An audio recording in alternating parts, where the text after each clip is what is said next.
Bonjour YouTube et bienvenue dans ce premier numéro de Paye ton coup. J'ai décidé de lancer cette série de vidéos courtes afin de mettre en lumière des coups du passé, des coups de Scrabble. Alors parmi eux, il y aura des coups d'anthologie dont vous avez peut-être déjà entendu parler. Il y aura aussi des coups qui simplement m'ont paru intéressants par divers aspects.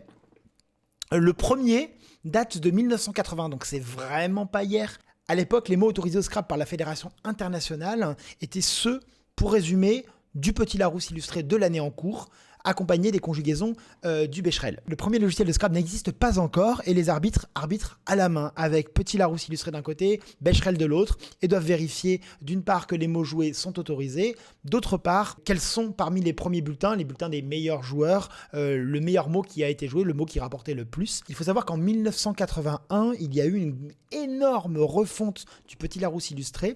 Plein de mots qui ont été supprimés. Chaque année, dans le Petit Larousse illustré, il y a des mots qui apparaissent et des mots qui disparaissent. Mais on en reparlera peut-être plus longuement dans une future vidéo.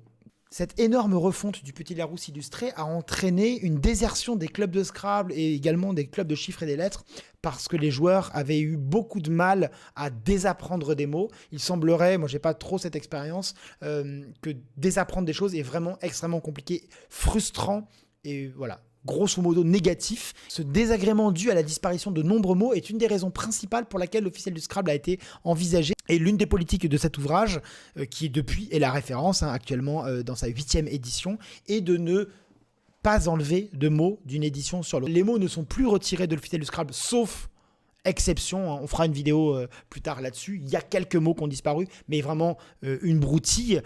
En 1981, ce ne sont pas quelques mots. Ce sont des centaines, des milliers de mots qui disparaissent du dictionnaire. Et pourquoi je vous parle de cette histoire de dictionnaire, d'officiel du Scrabble, etc.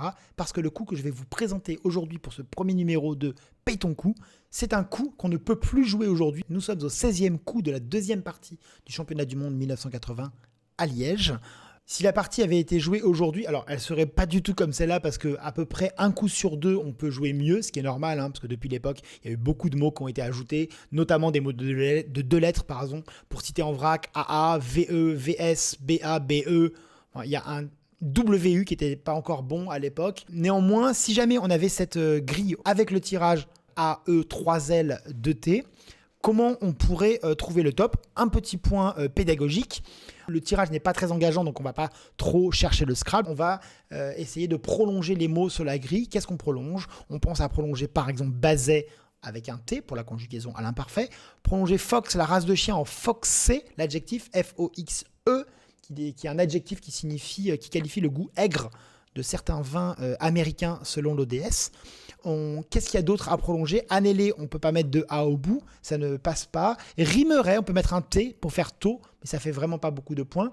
Pas grand-chose de dingo. On peut également penser à prolonger Goy, donc, qui désigne un non-juif pour les juifs. Soit par un S, ce qui est le plus simple, c'est le pluriel, soit le pluriel d'origine, à savoir le M, Goyim, G-O-Y-M, qui est donc un mot invariable puisque ce n'est que un pluriel. On peut penser à prolonger un petit peu plus long pour atteindre la case rose en bas, goyave par exemple, ou goyavier, l'arbre, également goyesque. Il y a plusieurs mots possibles, mais là on n'a pas les lettres, vous le voyez. Et on pense également en 2020 à prolonger ça en Goya, qui est une récompense cinématographique attribuée en Espagne. Si on était en 2020, le top serait 24 points avec l'étal, L-E-T-A-L, le A venant au bout de Goy pour former Goya. Donc l'étal rapporte 10 points, 5 fois de 10, et on ajoute les 14 points de Goya, ça ferait donc 24. Mais à l'époque, point de Goya. En 1980, on ne peut pas non plus jouer tôle qui forme foxé, parce que foxé n'est pas autorisé. On pourrait croire donc qu'il faudrait se contenter d'une vingtaine de points, peut-être de 18 points, mais non.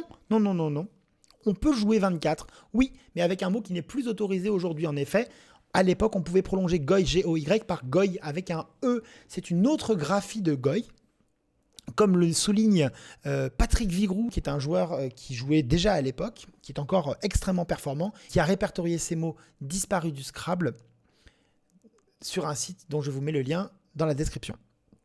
Voilà, donc malgré le faible nombre de mots autorisés à l'époque, il était toutefois possible de jouer 24 comme aujourd'hui. Donc je le répète, aujourd'hui on jouerait l'étal qui forme Goya à 24 points et à l'époque on a joué Late, L-A-2-T-E, qui forme Goy avec un E.